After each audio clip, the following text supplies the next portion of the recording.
ፋይዳ ዋና የፐብሊክ ኢንፍራስትራክቸር የሚያደርገው ዋና ጉዳይ ምንድነው? ለምሳሌ ዶክተር በለጠ 1000 ብር አለ ደሞዝ ወስደሃል። ያን 1000 ብር የት እንዳስቀመጥክ አታውቅም። ቤት ይሁን ቢሮ ይሁን ኪስ ይሁን አታውቅም። ብሩ አለ አድራሻውን ስለማታውቅ ካፍቴሪያ ሄደ ቡና ብታዝ ሂሳብ ስትባል ገንዘብ አለኝ ግን አሁን ለጊዜው አድራሻውን አላውቅም ብትል የሚሰማ ሰው አይኖርም። ገንዘብ ኦን ማድረግ ብቻ ሳይሆን የት እንዳለ ማወቅም ጭምር ኢምፖርታንት ነው። 130 ሚሊዮን እንዳለን መናገር ሳይሆን እያንዳንዱ ዜጋ የት እንዳለ ምን እንደሚሰራ በምን እንደሚተዳደር ካላወቅን ስራ የለም ስራ አለ፣ ንግድ አለ ወይ ንግድ የለም፣ ሰው ይማራል አይማርም፣ የጤና ችግር አለ የምታውቅበት ምንም መንገድ የለም። ፋይዳ አድራሻን ጨምሮ የአንድን ዜጋ ሁለንተናዊ መረጃ የሚይዝ ሲሆን ያን መረጃ ያለው ሰው ወደ ዲጂታል ፔመንት ሲስተም ቨርቹዋሊ በአካል ሳይገኝ ሊበደር፣ ገንዘብ ሊያስተላልፍ፣ ሊገዛ ይችላል። ምን ከሆነ ከታወቀ በማይታወቅ ሰው ያንን ትራንዛክሽን ማካሄድ አይቻልም። የመጀመሪያው በዲፒአይ በአንክሮ ማየት የሚገባን ጉዳይ ፋይዳ ላይ ግን አድሬስ ጨምረን ማለት ነው።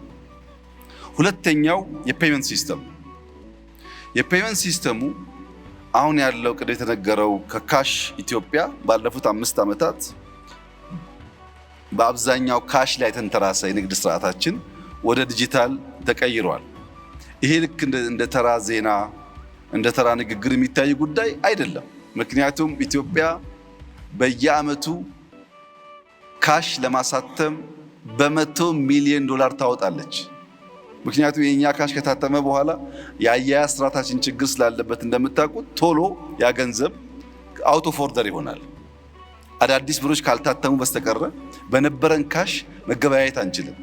አሁን ዲጂታል የግብይት ስርዓቱ የካሹን ኦቨርቴክ በማድረጉ ብቻ በርካታ ሀብት ቀንሷል ሀገራችን ማለት ነው። ይህ ፔመንት ሲስተም ግን በሁሉም ሴክተር አሁን ደግሞ ከሎካልም ወጥቶ ኢንተርናሽናሊም ተአማኒ የሆነና ለመገልገል የሚያስችል መሆን አለበት። አንድ ሰው እዚህ ሆኖ ከሌላ ሀገር የሚገዛው ዕቃ ካለ በዲጂታል ፔመንት ሲስተም መግዛት የሚችልበትን ስርዓት መፍጠር ያስፈልጋል።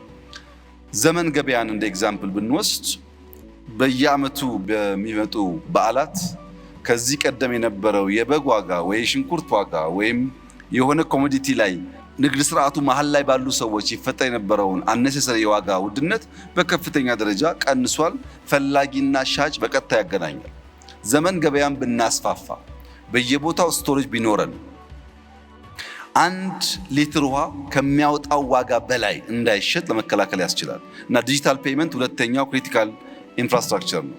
ሶስተኛው እና ዋነኛው የተሟላ ዳታ ኤክስቼንጅ በሌለበት ሀገር ውስጥ የዲጂታል ትልሞቻችን የተሟላ ፍሬ ሊያፈሩ አይችሉም።